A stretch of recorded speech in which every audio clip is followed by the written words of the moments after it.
I was in Bangalore. Once in a while, once in a month maybe, to see my parents, 2-3 days, I used to be in Hyderabad. This is the background of the cases. Everybody in Andhra Pradesh knows about it.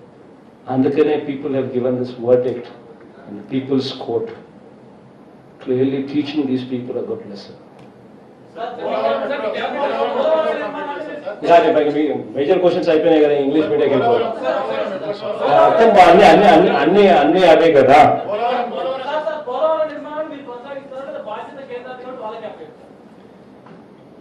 Polavaram project కొనసాగించాల్సిన అవసరం ఆంధ్ర రాష్ట్రానికి లేదు. కానీ ఆంధ్ర రాష్ట్రానికి ఉన్న ఒకే ఒక్క అవసరం ఏమిటి అంటే యుద్ధ ప్రాతిపదికన ఆ పోలవరం ప్రాజెక్టు పూర్తి చేయాల్సిన అవసరం ఆంధ్ర రాష్ట్రానికి ఉంది. That is the most important thing. కాబట్టి ఏ చర్యలు తీసుకున్నా కూడా అది కూడా నువ్వు చెప్పినట్టుగా ఒకవేళ క్యాన్సిల్ చేసి రివర్స్ టెండరింగ్ పిలిచి వెంటనే ఈ మేరకు లాభాలు ఈ మేరకు మిగిలిచ్చే కార్యక్రమం, ఈ మేరకు స్కామ్ జరిగిందని చెప్పి కూడా చూపించే కార్యక్రమం చేయాల్సిన అవసరమే ఉంటే చేస్తాం. కానీ ఆ టెండర్లు పిలిచినప్పుడు కూడా వెంటనే చెప్తాం ఈ ప్రాజెక్టు ఈ టైం బౌండ్ మేనర్లో పూర్తి చేయాల్సిందే, వేరే ఆప్షన్స్ లేవు అని. అక్కడ కేంద్ర ప్రభుత్వంనే ఇన్వాల్వ్ చేసి వాళ్ళ ద్వారానే టెండర్లు ఇచ్చి వాళ్ళ ద్వారానే రివర్స్ టెండరింగ్ చేయించే కార్యక్రమం చేసే అవకాశం ఉంటే వాళ్ళతోనే చేయిస్తాం. We don't mind. All what I need is Polavaram project should be completed on a time bound manner. That is all what I need. ప్రస్తుతానికైతే నేను ఒక్కనే 30వ తారీఖున ఒక్క ప్రమాణ స్వీకారమే జరుగుతుందమ్మా నా ఒక్కనే. తర్వాత వారం 10 రోజుల్లో డీటెయిల్డ్ ఎక్స్పాన్షన్. మొదటి సంతకం దేని మీద పెట్టబోదు చూద్దామబ్బా. మీరంతా మొదటి సంతకంతో ఆగిపోయే పరిస్థితి కాదు. యు టాకింగ్ అబౌట్ 9 పథకాలు నవరత్నాలు. So my duty is to deliver them. So it's very important that ఒక్కదాంతో కన్ఫైన్ అయ్యే కార్యక్రమం ఉండదు. బట్ డెఫినెట్లీ ప్రమాణ స్వీకారం రోజుకల్లా ఏమేం చేయబోతా ఉన్నాము, డే 1 నుంచి ఏం చేయబోతా ఉన్నాము అన్నది కిక్ స్టార్ట్ ఫ్రమ్ దేర్. డెఫినెట్గా ఏమేం జరగబోతా ఉన్నా ఆ రోజు స్పీచ్ చూస్తే నీకు అర్థమవుతుంది. చాలా ఇంగ్లీష్ పోదాం పని కానీ if you go on my English media, anybody any questions any one of you has? Sure, ma, go ahead. For you, number one, you went and met the Prime Minister. Please introduce yourself. Please introduce. So that I can call you by name. That's the whole objective. Payal Mehta from SMN Network. Sure, Palma. You went and met the Prime Minister. The premise on which you have said that you wanted to come to power only so that you can ensure special status for the state of Andhra Pradesh. Any assurances from the centre on that? And secondly, what are the options that you really have? Are you looking at getting into the NDA? Would you be allying with the NDA in some form or the other? See, the fact is,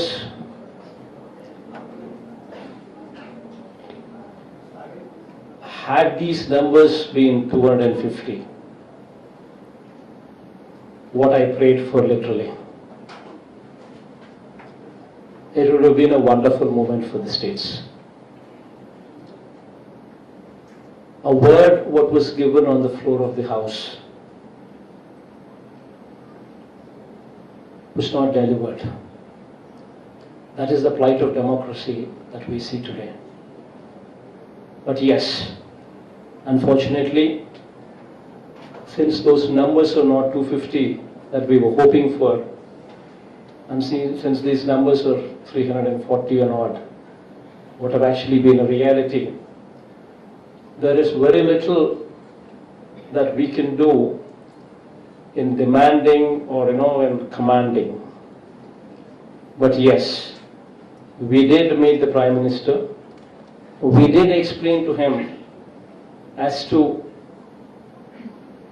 how this special category status is so much required for us. We did mention to him that it is so very important because it's the lifeline for us. We did explain to him the background of it. Other than that, we also explained to him the state's plight Today the state debt burden is so phenomenally high. In fact, 67 years of independence, when the state was bifurcated, the debt burden, what was transferred to us during bifurcation, was 97,000 crores. In these 5 years, our debt has actually swelled to 2,58,000 crore rupees. Our interest repayments alone is 20,000 crores per annum. And our principal and interest put together are repayments of 40,000 crores per annum. So this is the kind of situation that we are in. And we did explain to him that, this being the situation, it's very important that, we need a lifeline from you. You need not need us. I mean, he doesn't need us. But I've told him that, this is the time to be magnanimous. This is the time now that you are in position of strength. Someone being in position of strength, being in position of strength, and not having the need to do it, but yet doing it for the people of a particular state because the word was given as a precondition for bifurcation. And that kind of magnanimity, this is the time to actually exhibit. Of course, we tried. Of course, he at least. I'm happy that he listened to it. I mean, he listened to the whole thing. He was positive about it. He was positive about the state. He was positive about everything, and that's a good sign. But from here, we're just hoping that things would come out positively in our direction.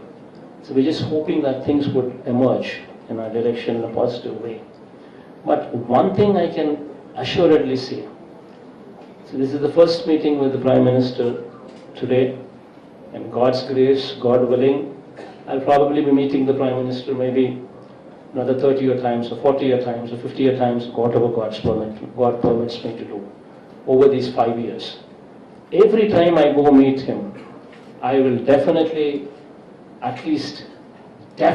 make it a point to remind him of special category status, to remind him that this was a word given on the floor of the Parliament. And we're not going to just let go of it.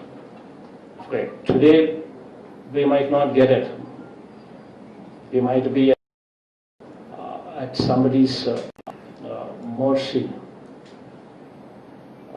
But as long as we keep reminding and reminding and reminding and reminding and reminding, that someday things would change, and that someday we would have a situation where it would become a reality. And today, the most important thing is why we are pressing it so hard. The reason why we're pressing it so hard is because we have a situation where, while the state was divided itself, everybody knew that this is the first time where a demanding state for bifurcation took away the capital. Never in the history of this country a situation like this took place, where a state demanding bifurcation took the capital. This is the first time it so happened, and that is Andhra Pradesh. And never is there a case where, as a precondition for bifurcation, the Parliament approved special category status and then bifurcated the state. And never so it has ever happened in these situations that you ever found a state like this, where our people, our students, our youngsters who graduate, they have no place to go for a job. We cannot compete with Hyderabad, we cannot compete with Bangalore, we cannot compete with Chennai. So until and unless something special is given, until and unless we have 100% IT exemption, what actually comes with special category status, until unless we have 100% GST, what actually comes with special category status, only these kind of incentives would motivate somebody to come and set up hospitals, hotels, industry, IT. Only then these kind of things would come. So this is very important for our youngsters to actually to find a job. Where do we go for jobs?